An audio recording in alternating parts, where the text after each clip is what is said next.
बोलिए भारत माता की, भारत माता की। भारतीय जनता पार्टी जिंदाबाद, बीजेपी जिंदाबाद, नरेंद्र मोदी जिंदाबाद, जेपी नड्डा जिंदाबाद, सारे नेता जिंदाबाद, सारे कार्यकर्ता जिंदाबाद, बीजेपी जिंदाबाद। आज के इस गरिमापूर्ण कार्यक्रम में प्रदेश भारतीय जनता पार्टी की प्रदेश कार्य समिति में हम सब के बीच में विशेष रूप से उपस्थित पार्टी के माननीय राष्ट्रीय अध्यक्ष जेपी नड्डा साहब, प्रदेश के प्रभारी सांसद और राष्ट्रीय महामंत्री हम सब के चिर परिचित आदरणीय अरुण सिंह जी, राजस्थान की पूर्व मुख्यमंत्री भैरव सिंह शेखावत जी ने जिस राजस्थान को बीमारू राज्य से विकासशील प्रदेश की श्रेणी में खड़ा किया, उसी विरासत को आपने विकसित राजस्थान के रूप में विकसित किया। ऐसे हमारी आदरणीय वसुंधरा जी, जिनकी उम्र और आवाज में बहुत बड़ा विरोधाभास है। जब मंच पे और सदन में बोलते हैं तो लगता है कोई 35 वर्ष का नौजवान बोल रहा है, लेकिन ऐसे हमारे श्रद्धेय नेता प्रतिपक्ष आदरणीय गुलाब चंद कटारिया जी, उपनेता आदरणीय राजेंद्र राठौड़ जी, अभी राजस्थान में बहुत सारे हमारे विधायक और सांसद कई जगह केंद्र की अनेक योजनाओं के उद्घाटन के लिए जाते हैं।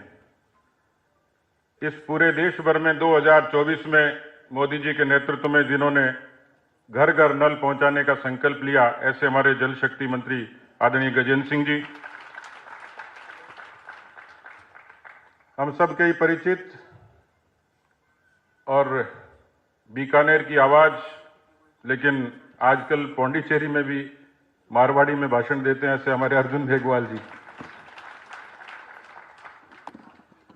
हम सब के संरक्षक, बहुत सारे मेरी उम्र के लोग जिन्होंने युवा राजनीति से अपने जीवन की शुरुआत की, ऐसे हमारे पथ प्रदर्शक, सम्मान के योग्य आदरणीय ओमजी भाई साहब, आदरणीय चंद्रशेखर जी, भाई कैलाश चौधरी जी। कैलाश जी की उम्र पे मत चले जाना, आपने इनको बोलते हुए सुना होगा। हमारे कनकमल कटारा जी, पूर्व अध्यक्ष आदरणीय अशोक परनामी जी, पूर्व अध्यक्ष आदरणीय अरुण चतुर्वेदी जी, राष्ट्रीय मंत्री आदरणीय अलका जी, भारती बहन जी, हाँ मुझे दिखी नहीं उधर से, मेरी गलती होगी, इस गलती पे ताली बजा सकते हो। आदरणीय भारती बहन जी जो हमारी सह प्रभारी भी हैं, और मुझे पता लगा कि पन्ना प्रमुखों की योजना का विस्तार से वर्णन आपके बीच में किया है। हमारे प्रदेश के उपाध्यक्ष और चित्तौड़ के सांसद भाई सीपी जोशी जी, और जिन्होंने पार्षद से सांसद का सफर तय किया, ऐसे हमारे राजेंद्र गहलोत जी। आदरणीय अध्यक्ष जी, मैं क्षमा चाहता हूं कि आज विलंब हुआ, और मैं सब कार्यकर्ताओं से भी माफी चाहूंगा। यहां पर उपस्थित सभी सांसदगण, विधायकगण, प्रदेश के पदाधिकारीगण, जिलाध्यक्षगण, जिला प्रभारीगण और कार्य समिति के सभी सदस्यगण, जिला प्रमुख, मेयर, ये प्रदेश की पहली कार्य समिति, आप सब लोग पधारे, लेकिन इस विलंब के लिए मैं क्षमा चाहूंगा। मुझे अंदाज नहीं था कि आदरणीय नड्डा जी के लिए हमारे सभी मोर्चों के, पार्टी के सभी विधानसभाओं के, जयपुर शहर के इतने जोश के साथ उनका स्वागत करेंगे, और उस विलंब का कारण भी वही था। आदरणीय अध्यक्ष जी, ये वो समूह है जो अलग अलग उम्र के हैं, अलग अलग रंग के हैं, अलग अलग भौगोलिक परिस्थितियों से आते हैं, अलग अलग जिम्मेवारी पर हैं। भले ही राजस्थान में हम लोग विपक्ष में हैं, लेकिन बूथ से लेकर जिला तक एक मजबूत संगठन को अपने परिश्रम के पसीने से खड़ा करने में इस मेरे समक्ष सामने बैठे इस समूह ने साबित किया है। सरकार जब विपरीत विचार की होती है तो कई चुनौतियां होती हैं, और उस चुनौती से आप अच्छे तरीके से वाकिफ हैं कि राजस्थान की सरकार कितने दमन पर उतरी है कि आदरणीय अध्यक्ष जी पर भी राजस्थान के कई थानों में मुकदमे दर्ज हैं, सैकड़ों कार्यकर्ताओं पर। और पिछले दिनों आपने देखा, लगातार मुझे कल सूचना मिली कि रावत भाटा में बीएमएस के कार्यकर्ताओं पर लाठीचार्ज हुआ। राजस्थान विश्वविद्यालय के द्वार पर एनएसयूआई के गुंडों ने हमला किया। जोधपुर विश्वविद्यालय में विद्यार्थी परिषद के कार्यकर्ताओं पर हमले हुए। पूरे प्रदेश भर में दमन चक्र चला है। मैंने सत्ता के मद में डूबी ऐसी अहंकारी सरकार आज तक नहीं देखी। लेकिन आदरणीय अध्यक्ष जी, इन सब के परिश्रम के बूते पर विगत दिनों पंचायती राज के चुनाव हुए। 4.5 करोड़ मतदाता राजस्थान में हैं। 2 करोड़ 41 लाख मतदाता उसमें शामिल थे। और भारतीय जनता पार्टी को पंचायती राज चुनाव के इतिहास में पहली बार विपक्ष के नाते 21 में से 14 स्थानों पर जिला परिषद जीतकर हमारे इन सब लोगों ने अपना दमखम दिखाया। आदरणीय अध्यक्ष जी, मैं लंबी बात नहीं करूंगा, लेकिन जैसे हिंदुस्तान के बारे में कहा जाता है कि सारे जहां से अच्छा हिंदुस्तान हमारा, एपीजे अब्दुल कलाम साहब के बारे में एक छोटी सी बात हमेशा मशहूर है कि उनका जब राष्ट्रपति के लिए नामांकन तय हुआ तो उस समय के प्रधानमंत्री कार्यालय के मंत्री ने पूछा कि कलाम साहब, आपके लिए कौन सा मुहूर्त ठीक होगा। बेहद खूबसूरत जवाब दिया। उन्होंने कहा कि मैं एक मछुआरे के घर में पैदा हुआ और पूरे विश्व के सबसे बड़े लोकतंत्र का मुखिया बनूंगा। ये सौभाग्य कहीं मिल सकता है तो भारत की धरती पर पैदा होने पर ही मिल सकता है। ऐसी खूबसूरत भारत की धरती, और हम सब का सौभाग्य है कि इस धरती पर आज विश्व के सबसे बड़े राजनीतिक संगठन के मुखिया के तौर पर आप राजस्थान में पधारे हैं। राजस्थान वो धरती है जहां जीवन उत्सव है। Rajasthan where life is celebration. रंग बिरंगी धरती, अनेक किस्म की भाषा, संस्कृति, बोली, और इस विरासत को शक्ति और भक्ति की धरती कहें तो अतिशयोक्ति नहीं होगी। मैं अपने आप को गौरवान्वित महसूस करता हूं कि मैं अर्ध मरुस्थल के एक छोटे से गांव में पैदा हुआ, एक साधारण किसान के घर पर पैदा हुआ, और आज मैं जिस मंच पर खड़ा हूं उस मंच पर कोई ये सौभाग्य दे सकता, आशीर्वाद दे सकता है तो केवल भारतीय जनता पार्टी है, जो मुझ जैसे कार्यकर्ता पर भरोसा कर सकती। आदरणीय अध्यक्ष जी, इस सभागार का नाम स्वर्गीय भैरव सिंह शेखावत जी के नाम से है। इस राजस्थान की राजनीति में उस अजात शत्रु को कौन भूल सकता है जिन्होंने पंडित दीनदयाल उपाध्याय जी के अंत्योदय की प्रेरणा को कागजों से जमीन पर उतारा और काम के बदले अनाज योजना लागू करके इस राजस्थान के गरीब को न्याय दिया। राजस्थान की धरती पर सुंदर सिंह भंडारी जी के योगदान को कौन भूल सकता है। और मैं जिस अध्यक्ष के नाते आपके बीच में खड़ा हूं, स्वर्गीय जेपी माथुर साहब, स्वर्गीय ललित किशोर चतुर्वेदी जी, स्वर्गीय रामदास अग्रवाल जी, स्वर्गीय रघुवीर सिंह कौशल जी, स्वर्गीय भंवरलाल शर्मा जी, अभी आपने जिस प्रदर्शनी का उद्घाटन किया वो सहज रूप से उनको हम सब लोग भाई साहब ही कहते थे, स्वर्गीय भंवर जी भाई साहब। ऐसे हमारे बीच में आज भी अवस्था के बाद भी जिनके दिल में पार्टी बसती है, ऐसे हमारे हरिशंकर भाबड़ा जी। मैंने जिनकी विरासत को संभाला, ऐसे स्वर्गीय श्रीदेव मदनलाल सैनी जी। मुझे अध्यक्ष जी सौभाग्य मिला कि हर पीढ़ी के उन लोगों के साथ काम करने का अवसर मिला और सीखने का अवसर मिला। मैं सौभाग्यशाली हूं कि महेश चंद्र शर्मा जी, आदरणीय ओम प्रकाश माथुर जी, आदरणीय वसुंधरा जी, अशोक परनामी जी, अरुण चतुर्वेदी जी, इन सब लोगों के साथ उस परंपरा से मैं आज आपके बीच में आया हूं। आदरणीय अध्यक्ष जी, आपने विद्यार्थी परिषद के संस्कार लेकर भारतीय जनता युवा मोर्चा की राजनीति से अपने जीवन की शुरुआत बेशक करी होगी, और आज भारतीय जनता युवा मोर्चा जिस शक्ल के रूप में देखता है उसकी मजबूत बुनियाद आपके हाथ में रखी है। मुझे ध्यान अच्छे तरीके से, जब मैं आदरणीय ओम जी भाई साहब के आशीर्वाद से जब युवा मोर्चा का प्रदेश का महामंत्री था और आपकी जनादेश यात्रा थी, उस समय की राजनीति में कोटा का विशाल अधिवेशन 1993 में आपकी अगुवाई में हुआ था, और आपका पग फेरा कितना शानदार है कि 1993 में ही पहली बार हमारी बहुमत की सरकार उस समय राजस्थान में बनी थी। लेकिन राजस्थान की जनता भी आशीर्वाद देती है अध्यक्ष जी, और इसलिए हमारे ये तमाम कार्यकर्ता जो राजस्थान के अनेक हिस्सों से आए हैं, ये जो तालियां थी इस बात की हैं कि आपने राजस्थान को खूब दिया है, लेकिन राजस्थान अब दुआएं देता है कि पांचों ही राज्यों के चुनाव आपकी अगुवाई में पार्टी शानदार तरीके से जीते, जीत का आगाज करे। और आपसे निश्चित रूप से वो संबोधन और मार्गदर्शन चाहेंगे कि जिसमें हमारे भी चारों उपचुनाव हैं। ये वो शक्ति बैठी है मेरे सामने जिन्होंने ये संकल्प लिया है कि हम सब लोग मिलकर चारों के चारों विधानसभा के उपचुनाव की जीत आपकी झोली में डालेंगे। इस संकल्प के साथ हम लोग आए हैं। आदरणीय अध्यक्ष जी, आपके संबोधन में हमें बहुत सारी बातें सुनने को मिलेंगी। राजनीतिक प्रस्ताव भी यहां होगा और संगठन का एक विशेष सत्र भी होगा, जिसमें आपने 21 फरवरी को जो मार्गदर्शन दिया था कि राजस्थान में सशक्त मंडल हो, सशक्त बूथ हो और नीचे तक पन्ना प्रमुखों तक की हमारी ताकत खड़ी हो।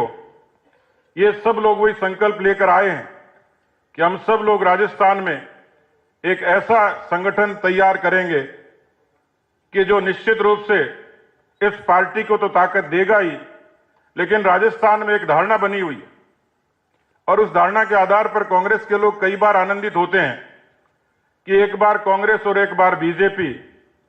अब हम आपके सामने संकल्प लेते हैं कि राजस्थान की जनता, क्योंकि पिछली बार कोई बहुत बड़ा फर्क नहीं था, केवल 0.5%, राजस्थान की जनता ने मोदी जी को खूब जबरदस्त आशीर्वाद दिया और 25 की 25 लोकसभा सीटें हमने जीती।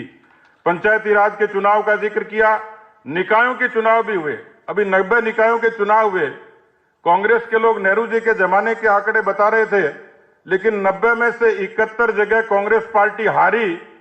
ये शायद बहुत लोगों को पता नहीं होगा, लेकिन भारतीय जनता पार्टी की जीत का सिलसिला शुरू हो चुका है और हम सब लोग आपके इस मार्गदर्शन से ये संकल्प निश्चित रूप से लेंगे कि अब राजस्थान में ये सिलसिला बंद होगा। एक बार बीजेपी और एक बार कांग्रेस, हम सब लोग आपके समक्ष ये संकल्प करके आए हैं कि अब बार बार का सिलसिला बंद होगा। अब हर बार बीजेपी होगी, अजय बीजेपी होगी, अवैध राजस्थान होगा। इस संकल्प के साथ आपके बीच में आए अध्यक्ष जी।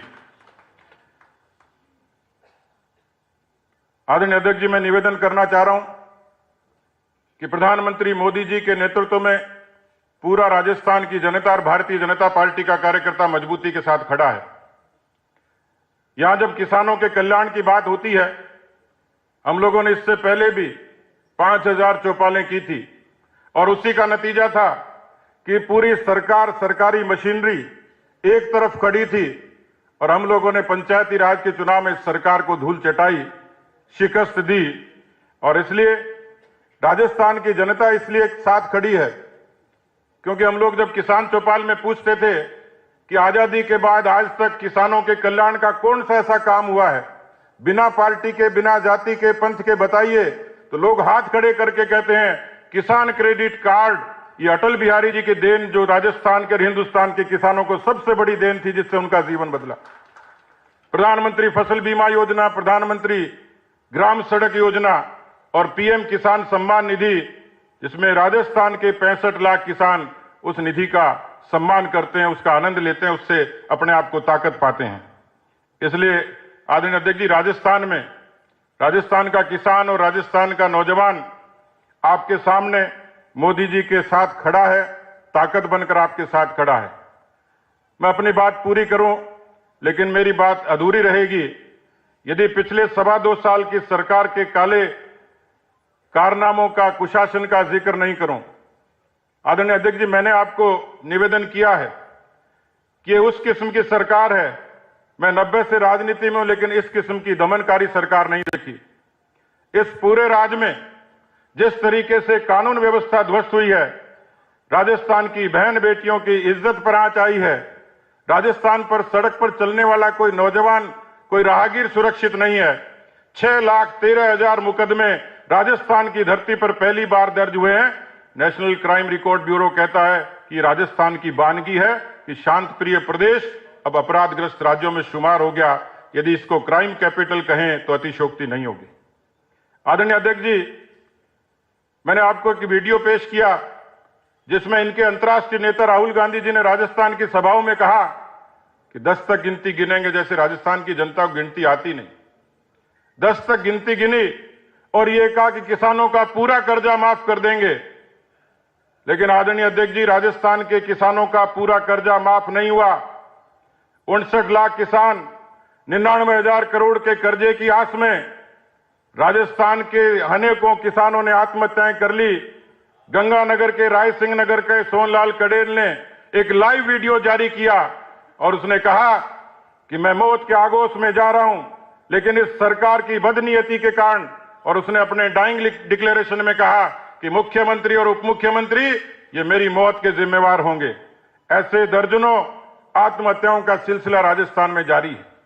राजस्थान का बेरोजगार, जिसको जन घोषणा पत्र में कहा, बजट 1 में कहा, बजट 2 में कहा, ये कहा 2 लाख नौकरियां देंगे, कुछ चंद हजारों नौकरियां देकर राजस्थान के उन नौजवानों को सड़कों पर भटकने के लिए मजबूर कर दिया। आज 28.2% बेरोजगारी सबसे ज्यादा हिंदुस्तान में कहीं है तो राजस्थान की धरती पर है। संविदा कर्मी आंदोलन कर रहे हैं, उनको नियमित करने का वादा किया था।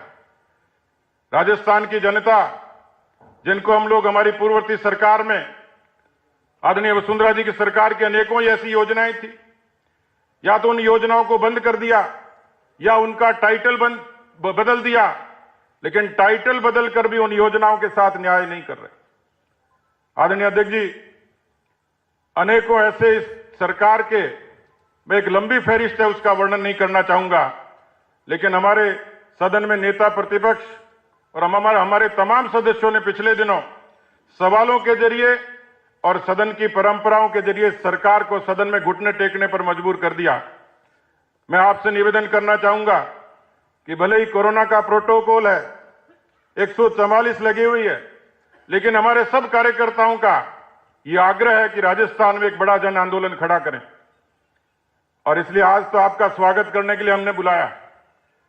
6 मार्च से 14 मार्च तक यही बिजली, कानून व्यवस्था, रोजगार, कर्जा माफी, इन सब के लिए हम लोग उपखंड स्तर पर हल्ला बोल कार्यक्रम की शुरुआत करेंगे।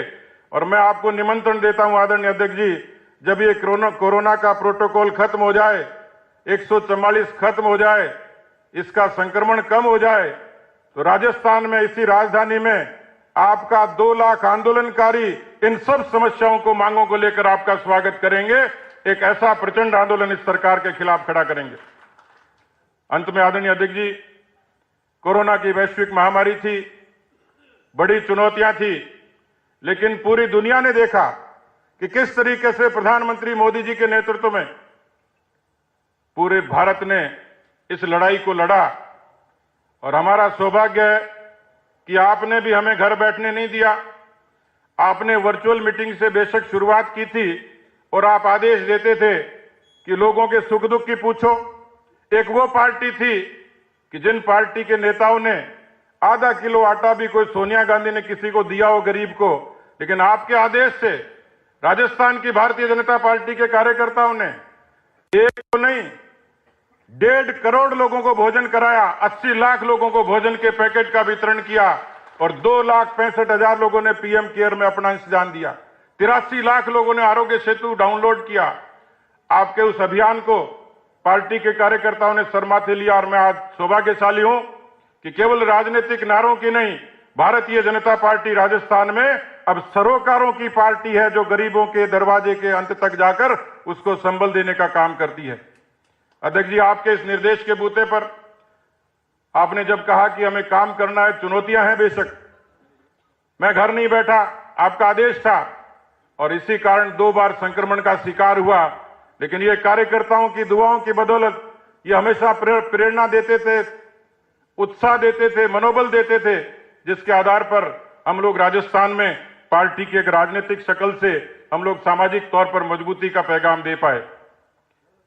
आदरणीय अध्यक्ष जी, मैं एक बार फिर से आपका स्वागत करते हुए इस अपील के साथ, आह्वान के साथ कि राजस्थान की भारतीय जनता पार्टी पूरी मजबूती के साथ, पूरी ताकत के साथ आपके साथ खड़ी है, मोदी जी के साथ खड़ी है, क्योंकि राजस्थान की जनता ने वो समय देखा है कि जब बुनियादी विकास से तरसते थे लोग, सामान्य सामान्य बातें, शौचालय, स्वच्छ भारत मिशन, जनधन, उज्ज्वला, आवास, ये तमाम बातें, लेकिन मैं इस मंच से आपका, माननीय प्रधानमंत्री जी का, माननीय गृह मंत्री जी का विशेष तौर पर अभिनंदन करूंगा, क्योंकि यहां बहुत सारे ऐसे लोग हैं जो दोनों बार की कार सेवा में गए थे, मंदिर का सपना लेकर गए थे, उस सपने को राजस्थान की जनता को पूरा किसी ने किया, तो आपकी अगुवाई में, मोदी जी की अगुवाई में भव्य श्री राम मंदिर के निर्माण का मार्ग प्रशस्त हुआ। हमारे यहां बहुत सारे सैनिक हैं और हमारे यहां लोग तकलीफ पाते थे जब कोई सैनिक शहीद होता था। लोगों के मन में पीड़ा थी कि कश्मीर हमारा है लेकिन तिरंगा जलाया जाता है। मैं माननीय गृह मंत्री जी का अभिनंदन करूंगा आप सबकी तरफ से कि धारा 370 खत्म करके आतंकवादियों की छाती पर तिरंगा गाड़ कर ये पैगाम राजस्थान के उन सैनिकों को दे दिया कि राजस्थान की जनता इस राष्ट्रवादी फैसले में आपके साथ खड़ी है। मैं एक बार फिर से आप लोगों से गुजारिश करते हुए कि जोरदार तालियों के साथ माननीय नड्डा जी का आप स्वागत करें, अभिनंदन करें। बहुत बहुत धन्यवाद। जय हिंद, जय भारत। बहुत बहुत धन्यवाद माननीय अध्यक्ष जी। निश्चित रूप से आपने माननीय राष्ट्रीय अध्यक्ष जी को